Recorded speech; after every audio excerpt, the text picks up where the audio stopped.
Hello everyone and welcome to a new session of Viewer Labs webinar sessions.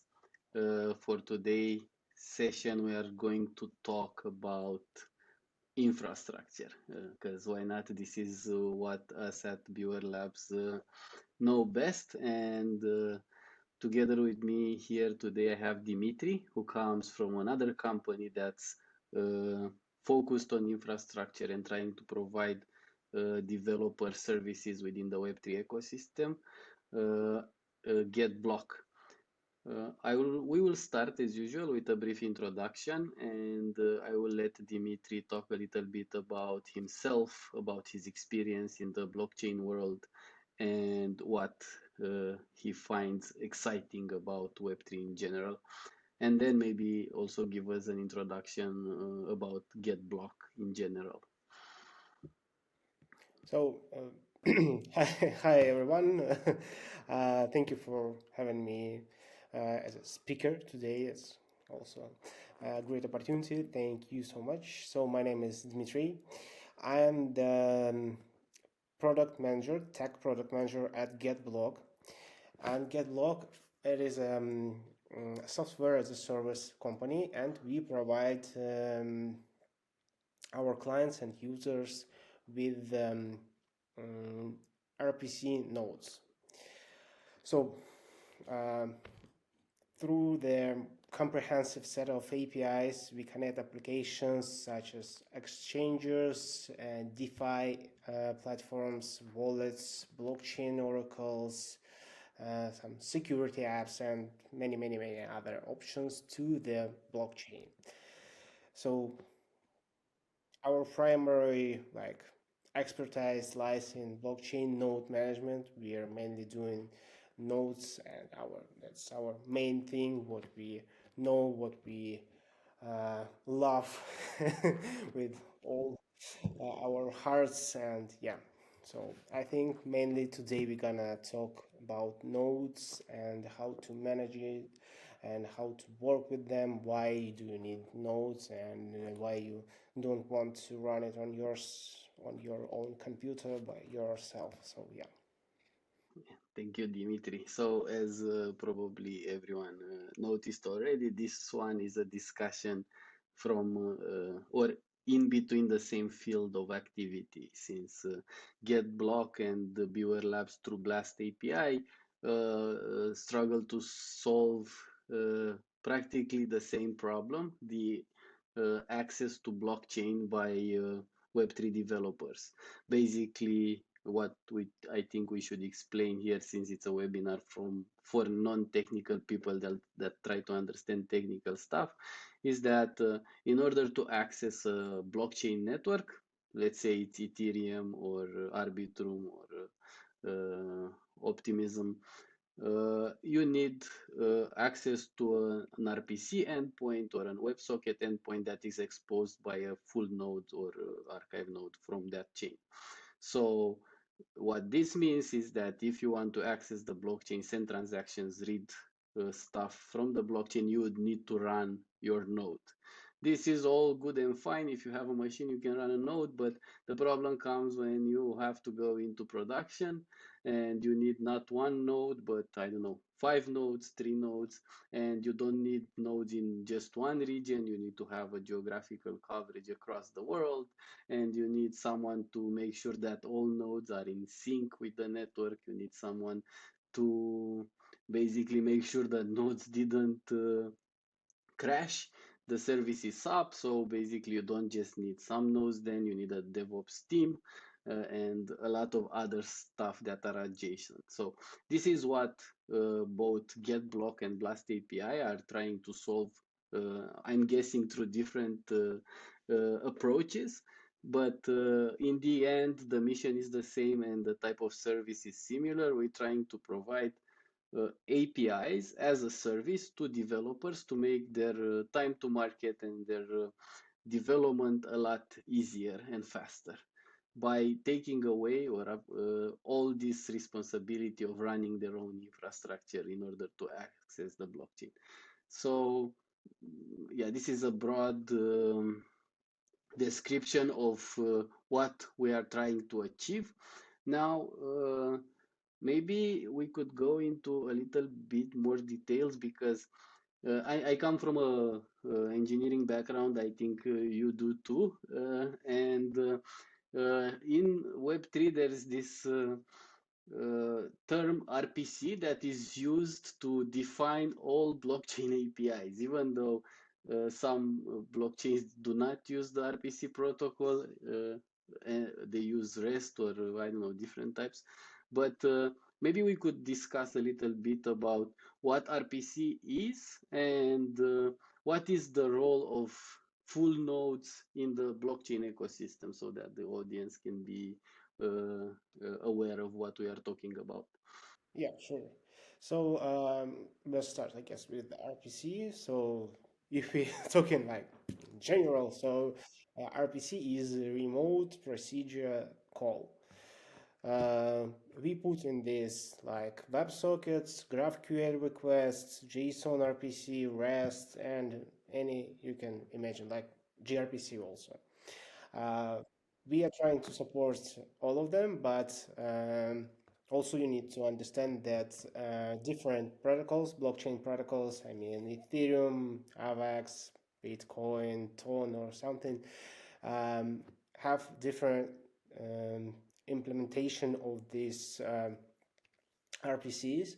So Bitcoin supports REST, Ethereum supports JSON RPC and WebSockets, and sometimes in terms of your the app about your Web3 application and your development, you need to understand what type of the RPC you need to use and you want to use. So sometimes you need to explore something new. Sometimes you know what you need to have, and maybe you could ask us or you as a blast, I mean, to try some additional things, some add-ons for uh,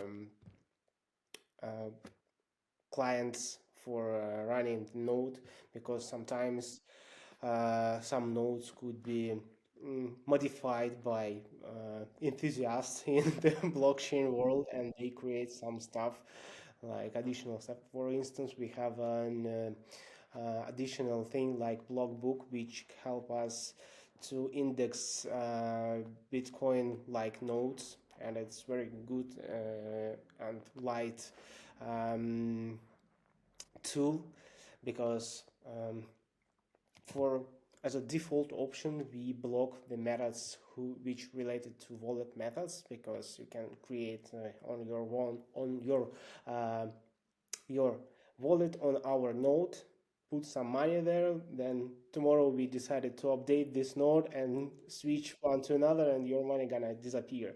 So that's why we blocked these methods. And with this pack of methods also includes some indexing stuff and etc. That's why you need some additional stuff like blockbook, which also supports not only REST RPC and JSON and WebSockets too. So there are so many different ways to reach these reach goals you have, like as a developer, and we as a providers, as a companies who trying to help our clients, our friends to build their amazing apps and products. We are trying, I guess, reach this in some way. That totally makes sense. Thank you for the broad explanation. Now, I think we also should touch a little bit upon the difference between using an RPC provider versus a self-hosted solution. And I'm not talking just in the case of a developer, but also when it comes from a blockchain perspective. There are a couple or some blockchains that self-host some of their infrastructure and offer it. And sometimes when discussing with them, some of them they don't understand exactly the importance of also having a RPC node provider within the ecosystem and how is that different? Why do you need an RPC node provider within the ecosystem if you want to get to enterprise level type of applications.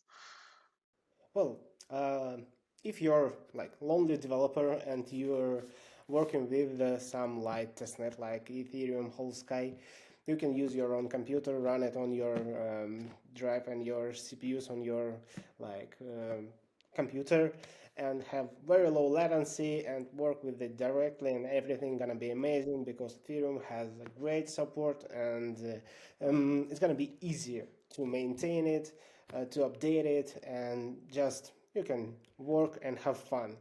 But if you're working with a little bit more high-loaded systems, if you need to create a workload for thousands and millions of RPC calls per like hour or minute maybe, then you need something more robust, I would say, because if you're talking about testnet node, you can have like machine with 4 cores, like 8 GB RAM, and like about 100 GB storage. But if you're talking about mainnets for the same Ethereum, you need at least machine with 12 cores, then 64 128 RAM, and about 4 terabyte of NVMe storage, and only NVMe storage. So if we decide this to do it on your own computer, let's say it's gonna cost you about like 2K just to buy this computer and run it on your own.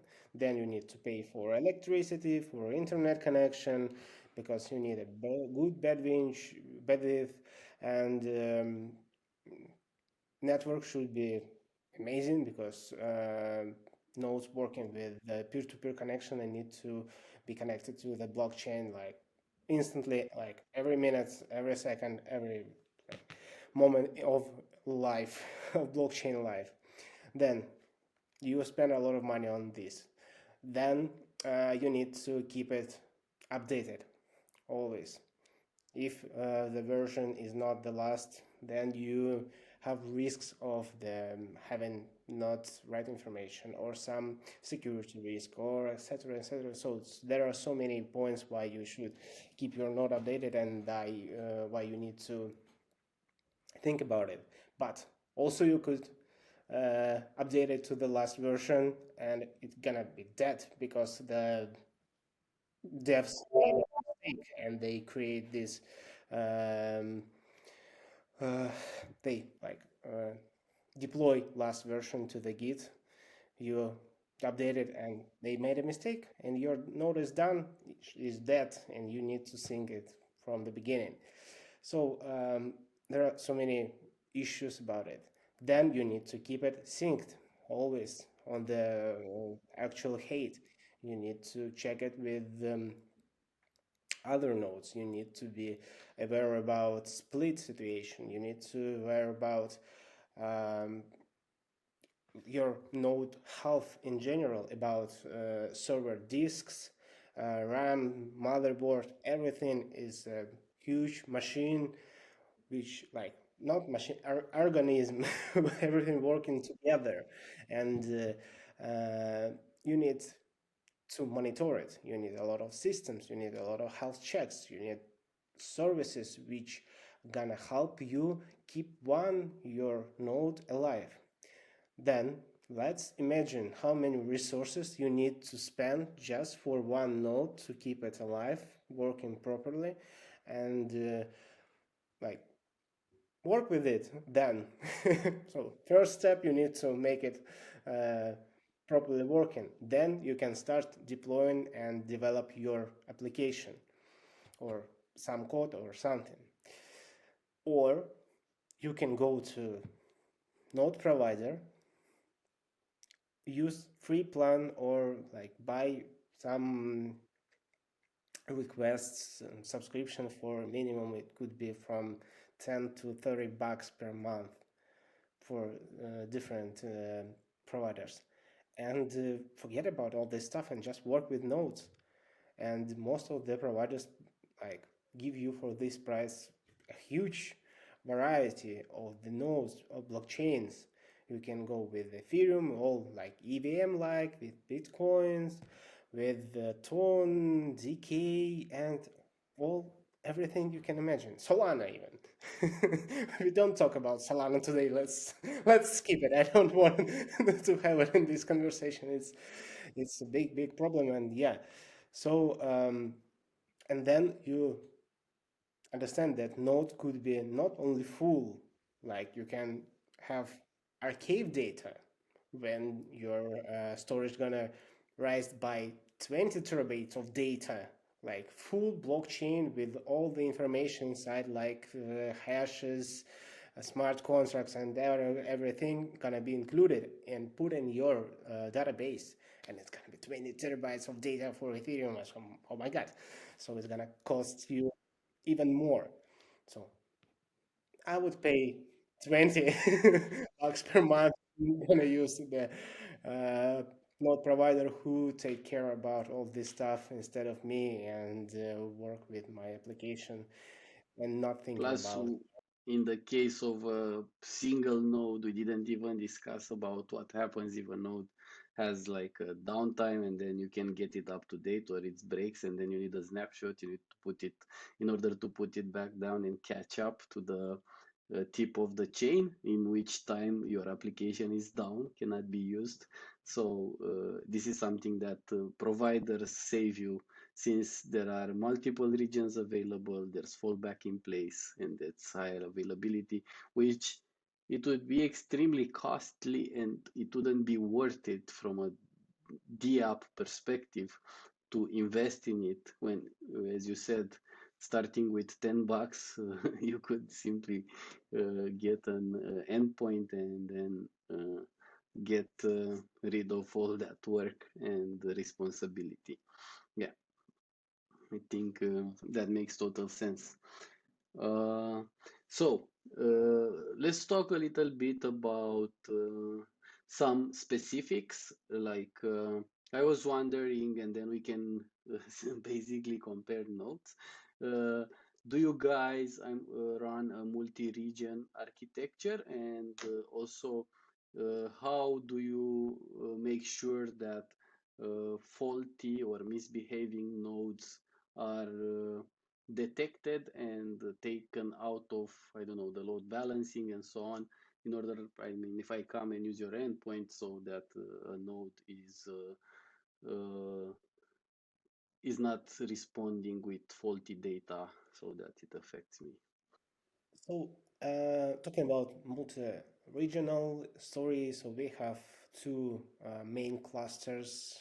Like we have one in US region, second in the Europe. They are separated one to each other. They don't have nothing in common, so they live on lives, and we don't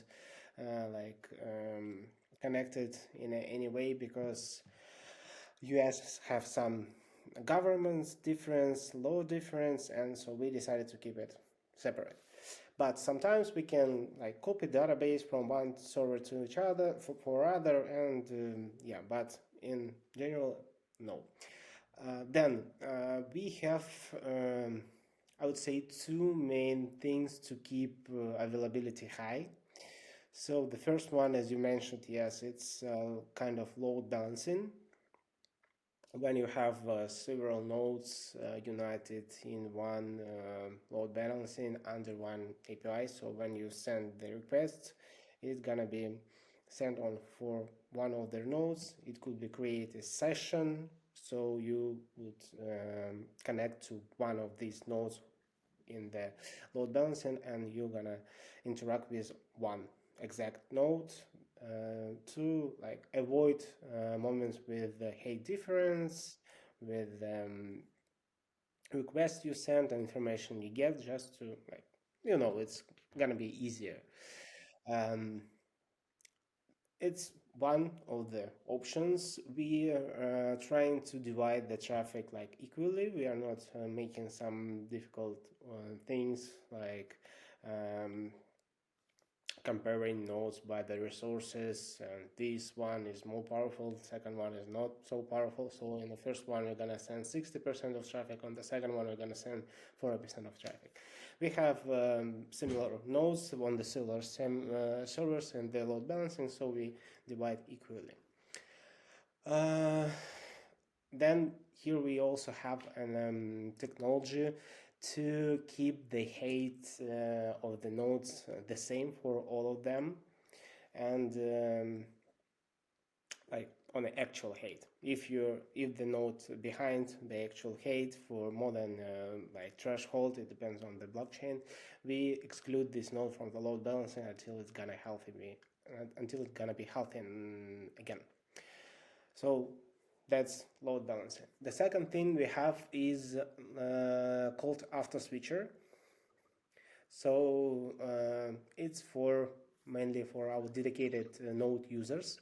When you buy your own node on your own server and you want to be only one on this and work with your application, then we create the system with after switching. And if node is not healthy, if it's gonna be overloaded or some troubles with the server, I mean with hardware, it's gonna be automatically switched with reserve with like 1 second downtime, but it's better than minutes and hours of downtime.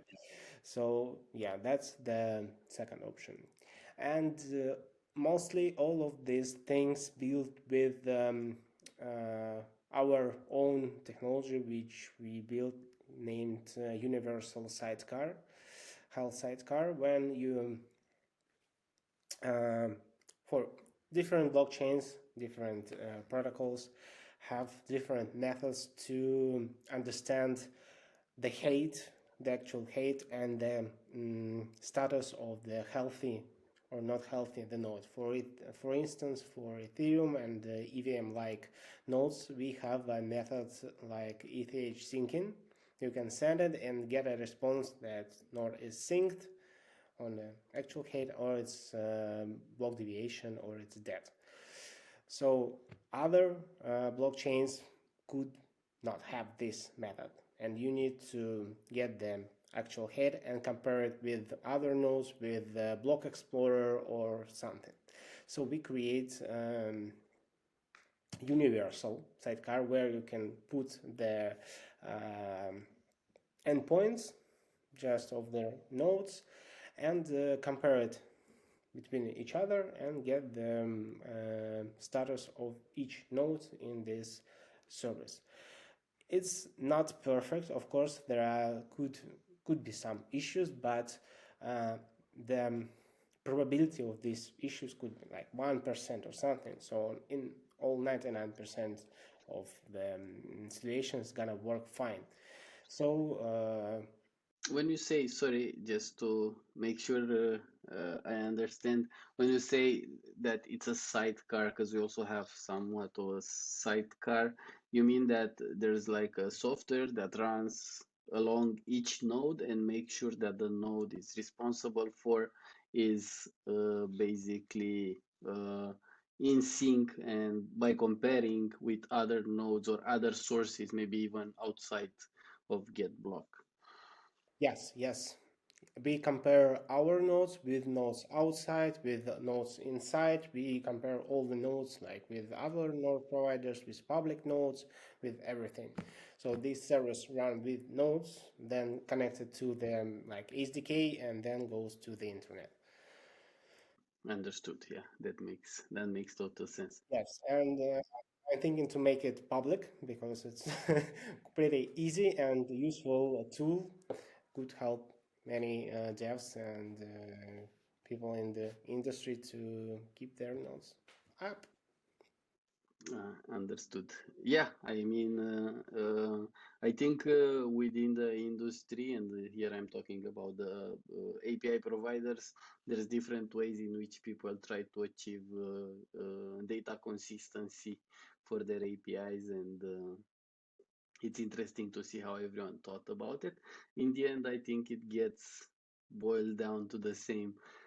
type of approaches by using sidecars that compare nodes between them and then exclude the ones that are behind, or some approaches that I've seen are that there's a quorum that is created, and basically if 3 or 4 nodes respond with the same height, those are kept, and then if there's a node, even if it's ahead or uh, behind, it's taken out so that data is consistent for the how you call it, for the customers.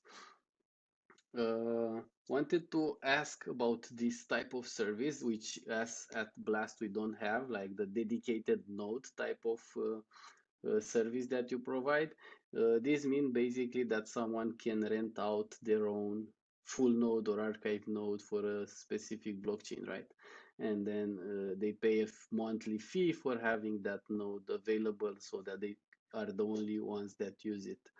Uh, where do you see like a need for this type of service? Basically, who are the personas that would require a dedicated node versus an endpoint that talks to a pool of nodes behind the load balancer? Well, here I have like several use cases. For instance, we have company Lossless, who is working with wide range of the blockchains, and for them it's crucial to have powerful, fast, and cost-effective RPC Like for everyone? endpoints. Yeah. And our nodes, our dedicated nodes, help them to work with their workload because they are working with security, web-free security, um, and they are customized solution for crypto wallets and smart contracts protection. Their products help DeFi teams enhance defense against exploits, monitor threats, and implement like penetration protection tools. So they have a huge workload. They need to have their own node with own parameters. Sometimes we change some default options, like we could change the binary which included in a client usually, and we can exchange it to change the response for several like certain methods and get another response for user, for client.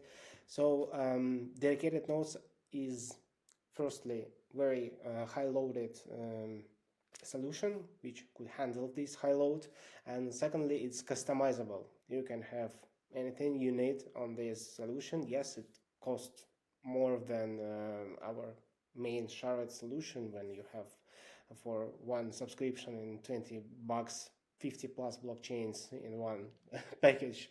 And if you're talking about dedicated nodes, you have only one node for the price. But for some issues, for some companies who need to have high workload, we work with dedicated nodes. Also, one of the examples could be Tangem. And I guess you know them, is the first ever card-shaped hardware crypto wallet that supports thousands of the blockchains or thousands of altcoins. They work with like NFTs, cables, and etc. So they also have a lot of dedicated nodes on our service just to keep their service alive. And I'm 100% sure we are not they using not only us. They have two, maybe three providers at the same time, because yes, we have availability of 99.99, but um, it could be some issues on infrastructure, or it could be some issues in network in general, and then you need to divide your workload with several node providers just just Yeah, because it's you could our simply do like a faulty upgrade, and then some providers that didn't didn't upgrade, they are the only ones standing, and the ones that upgraded, they have to come back to life. So yeah, this is something that happened a lot of times in the industry. We had a lot of incidents like that. Um, in our case, because Blast has distributed component in the sense that we run our own nodes as you do with a similar type of architecture. We have our own health checks, load balancing, and so on. And we also have a protocol in which third party node operators can join. And then we load balance to all the nodes, not only ours, but the third party providers as well. And because we have this health check system, we know which ones are in load balancing, which ones are out of load balancing. And what we've seen happening in terms of availability is that at some point we would upgrade on a network the nodes in a certain region, and the upgrade has to be rolled back. But the providers, they don't do, because they have like I don't know, more loose notifications around that, or they simply have another strategy. So the region is still up because providers forgot or didn't have the chance to update, and their nodes are still working while we revert the upgrades. Because blockchain is still a young technology, and blockchains themselves are not as reliable as I don't know, the web 2 has accustomed us with. So Two completely similar nodes on two completely similar servers could work completely different for no reason, just because one decided to go upper and higher than actual height, and the second one decided to just that. I'm gonna be fine. So it's really sometimes struggling, and even we also using um, other node providers to back up some of our solutions for like keep the availability 99.9. exactly, yeah. Uh, okay, so how do you decide which blockchains to integrate next? What's your strategy around that? That's the good question. Honestly, I can give you an answer how we decide to remove blockchain from our list because it's my responsibility mostly. And if we're talking about new blockchains, it's mainly related to our marketing team because they do research, they go to young companies, ask how they doing, and do they want to have a co-marketing and partnership with us, and then we could list their protocol on our shared notes list. So yeah, to add someone in our list is being honestly is quite easy. You just need to have a great product with a huge audience. And some traction. And yeah, for sure. And if we have some issues with blockchain nodes with the protocol and see it's not as popular as we expected, we have some traction and with some metrics to understand is it interesting enough for our users or not, then we could make a solution to exclude the blockchain from our shared node list. So that's the question to exclusion, and for to add, it's also easy. It's marketing researches, and sometimes also it could be just you can bought a place on our list. It's not so popular, but sometimes guys came to us and said like we get ready to pay, just list us, and we say like no, your protocol is not interesting, it's shit, we can't run it on our site, then we don't want to work with you. Or in other way we can come to the young company who create a great product and ask them, guys, we just want to run your protocol, we already run it, we have it on our list, just let's cooperate, let's make co-marketing, let's make documentation, let's make blog, let's go to the podcast or something, we're ready to work with you. So it's very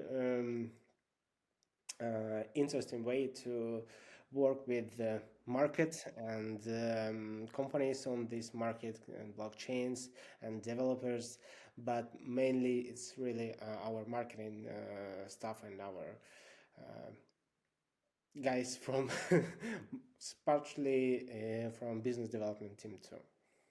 Yeah, makes total sense. In our case, we also have like our CEO likes to say that we have similar to a VC approach, in which we verify the chain in terms of a couple of dimensions like technology, team, community, and then traction after they launch. And these are the main components that are important when deciding if we should integrate them Yeah, or yeah. not. Can I ask how many chains do you guys currently support? Oh, I would say between 50 and 60. Oh, that's I like don't a big remember number. exactly. Yeah, yeah. Recently we have some movement, and I don't remember exactly number right now. So something between two these numbers. Okay, and one last, I don't know, logistical question before we go to my more philosophical part of the discussion. Uh, what I was curious about, how do you guys handle our approach the team and team members? Is it like a distributed team that's globally and remote, or do you have like an office and a team that's mm, sits closer together, or it's a mix? It was mixed. Like we used to have an office, and partial part of our team was distributed. But I would say about a year ago, we decided to go only for remotely, and all our team is distributed. Some of us sitting in Europe, in several guys in US, I would say. Um,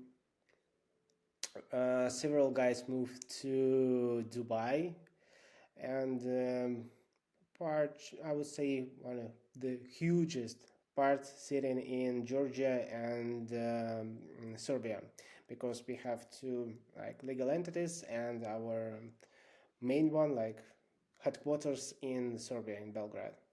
And It's in close the by. beginning, hmm? That's close by. I'm actually calling from Bucharest. Yeah. I'm sitting in Berlin, in Germany, and we're gonna team gathering in beginning of June on Ethereum Belgrade, and also have a small party for guys who can come. So right now we are like spread everywhere, but yeah, mostly it's Europe and Asia. It sounds good. Now, next, I would like to go into more into the vision for the company and services. I'm curious how what was the initial vision for the company, if that has changed, and what is the vision going forward? Um, we exist almost for 4 years already, and I came to company about 3 years ago in August 21, and then we have 15 people. Right now we about 60. And those years, like then, our CEO told me that initially we were a team who helped our founder's pet project to run the nodes. We wasn't considered like company who gonna sell the nodes and be a node provider. We just uh, considered like helpers and just who gonna support the main project of our founders. And then we found some clients just accidentally and sell them several notes and understood that it could be possibly a solution to cover some costs that we have. And then we started to grow. Um, we ran a lot of BNB Smart Chain nodes. Those time it was BSC. In 2021, it was about 100 nodes only for BSC and several hundred for other blockchains. Right now, we are moving to 1,000, and yeah, we are thinking about creating new like solutions for devs, because of course the blockchain node is the first step in any DApp development. You need to be connected to the blockchain, you need to work with the API. But nowadays we see that a lot of users, a lot of our clients would prefer to work with ready APIs like indexers or event trackers. And of course, they wanted to have some security for their app, and they don't want to develop it by themselves. They just want to have the ready solution and work with it. So right now we are thinking about moving to some APIs which are working on the nodes, but with our own documentation, with our own development, and it's gonna be our own things which we created with the years of experience. We are working with nodes and know how market exists, how market appears, how what do the people and clients need to. So I think it's gonna be our next steps to like make GetBlog bigger and greater. Nice. Would you say that in terms of usage, the split would be predominantly towards dedicated nodes, or it goes more on the sharded, or as you call it, I think sharded portion? If you're talking about people and quantity of people of users, that's definitely shared nodes there. It's most interesting product. But we still have big clients for dedicated nodes, and we don't want to like say them like bye bye. We don't want to work with dedicated nodes anymore. We're gonna work with shared. No, of course not. We're gonna support both these products because it's our main products for a while, and all the stuff we're gonna develop is gonna be additional. So we right now concentrate on shared nodes mainly. Of course, we still support dedicated nodes, and because it's shared nodes and dedicated nodes, it's also nodes, and they are connected between each other, and support and like stuff like health sidecars and other services which could help us to monitor and alert the problems and keep the availability are like in the same place. So we concentrate on shared nodes. We don't give up on dedicated nodes, and we are thinking to create our new APIs which gonna help our users to work with blockchains. Okay, makes total sense. And now for the last question of the day.